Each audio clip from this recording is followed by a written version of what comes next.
everyone, welcome back to my channel. Today we are going to do my very weak February TBR. Maybe it won't be weak, maybe it'll be fine. I have fallen off the TBR train so hard since December, and I have about one more month before Bookish Award season starts with the Nebula shortlist being announced. So I'm really just kind of spinning my wheels right now, waiting for that to give myself a project. And the mood reading vibes are at their peak. So we'll see how this goes. Let's start off with my carryover books. The squirrel tendencies hit hard the last week of January, and I will not be able to finish these before February starts because I'm recording this the last Friday in January, and my kids have a 4-day weekend. My twins and I are going out of town over this weekend. Their birthday is on Tuesday. I don't think I'm going to have very much reading time or very much quality reading time between now and the end of January. So I'm pretty sure I won't finish these books. I set aside the two I'm pretty sure I'm going to finish that are kind of priorities, but I don't think I'm going to finish these ones, which is totally fine. They're not under any kind of time constraint. My eyes got bigger than, not my stomach, but it's that same idea, just with books instead of food. So I am probably going to be carrying over my reread of Harrow the 9th into next month. I'm about halfway through. I think actually it's 45%, so not even quite halfway. And this is my third time reading Harrow. I'm loving it so much. This might be my favorite experience of reading Harrow. And I'm reading it in conjunction with the Locked Tomb podcast, which is a very spoilery podcast that deep dives the book a few chapters at a time. And I've been listening to the episode and then going and reading the chapters that they discussed, and that's been really helpful. I've picked up on a lot of stuff that I've missed, a lot of Easter eggs, a lot of hints of what is to come, and I've been having such a fun time, and so I'm not really in a hurry to finish it. It's not a speed read. I'm really trying to take my time because there's so much in the details in this book. And yeah, it's a great time. If you have read the Locked Tomb series and want to do a reread but also want a little hand holding, I highly recommend the Locked Tomb podcast. They're great. I also finally started Rosemary Rue by Seanan McGuire. This is book 1 in her October Day series, and I've had this book on my TBR since 2020. And I just keep not starting it. It's urban fantasy detective series. It reminds me a lot of the Ilona Andrews series where the main character is her name Nevada? Anyway, yeah, that one, except no romance. That one is very romance heavy and also has a really heavy military component, and whereas this one doesn't have those two things, but I feel like the vibes are pretty similar. It's a similar concept. So I'm about halfway through this one and I'm liking it, but it definitely is not pulling. It's the least attention grabby at the moment. Hopefully that. And then on my e-reader, I am reading The September House, and this is a horror novel, and it's supposed to be campy, which I really love campy horror, so I'm hoping I'll like it. I'm not super interested at the moment, but I'm also not very far into it. And again, I think if I can just get some of these books off of I need to be reading fewer books, basically. So I need to finish some things so then I can really focus on the books that I'm reading, because I think right now I'm reading so many books that it's such short snippets of time that I'm spending with them that I'm not really able to dive in and get invested. So the name of the game is to finish some things so that I can fix that.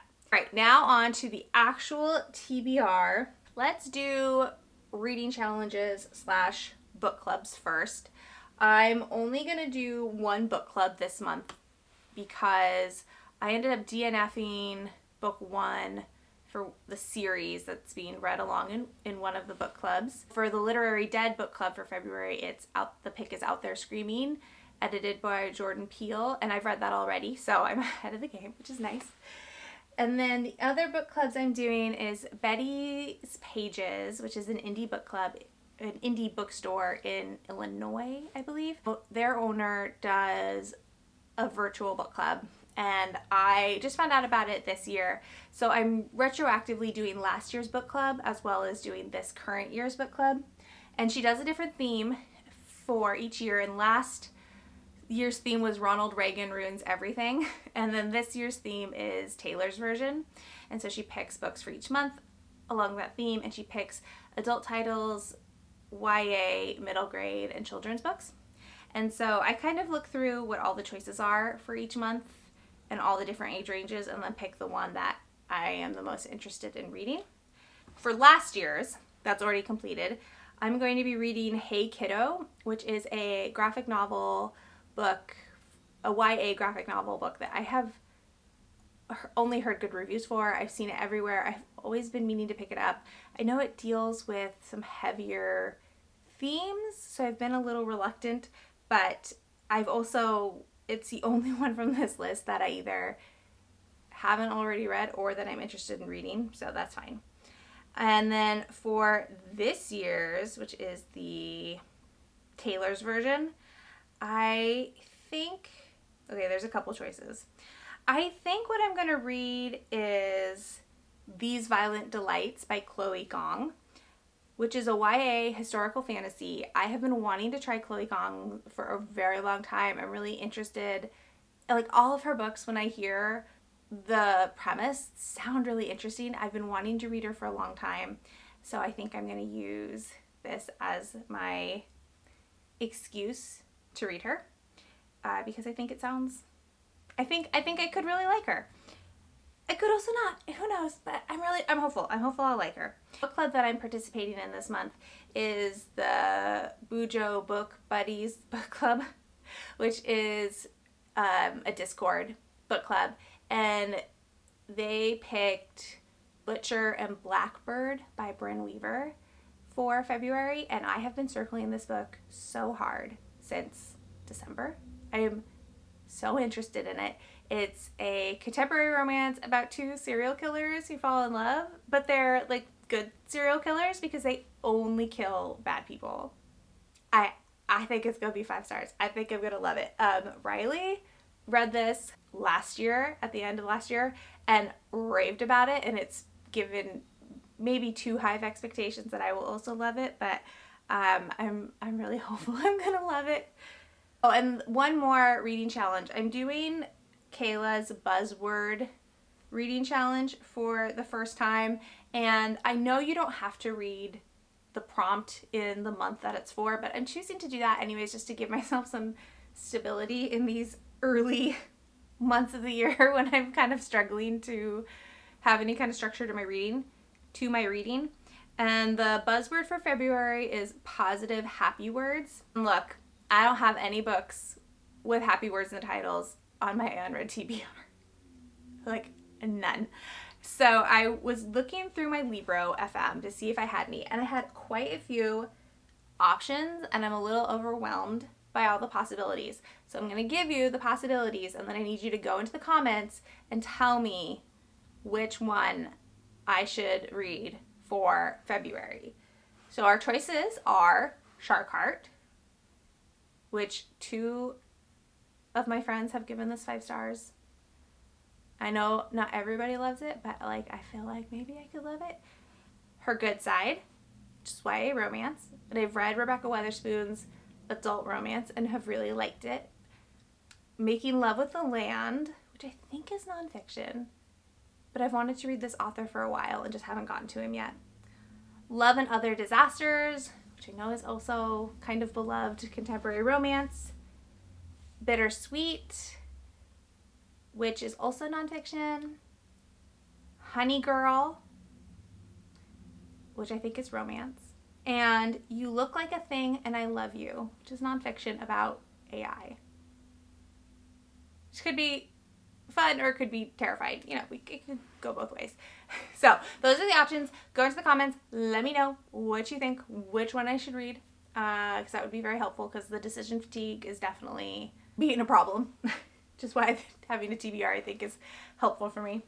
And then the only other things on my radar is I have some library books that I would like to read. I've been trying to actually read the books that I check out from the library. For a while, towards the end of last year, I was just checking things out and letting them sit on my shelves for a little bit and then taking them back. So I'm actually trying to read them this year. I have The Unlikely Escape of Uriah Heep by H.G. Perry checked out. This is another author I have been circling since Declaration for the Rights of Magicians came out. I just think she could be a favorite author, but I actually need to read her books for her to be a favorite author. And I did a preview of this book on my Kobo last week and really liked the 40 pages that I read, so I checked it out from the library so I can keep reading it, because there wasn't an ebook option available for my library.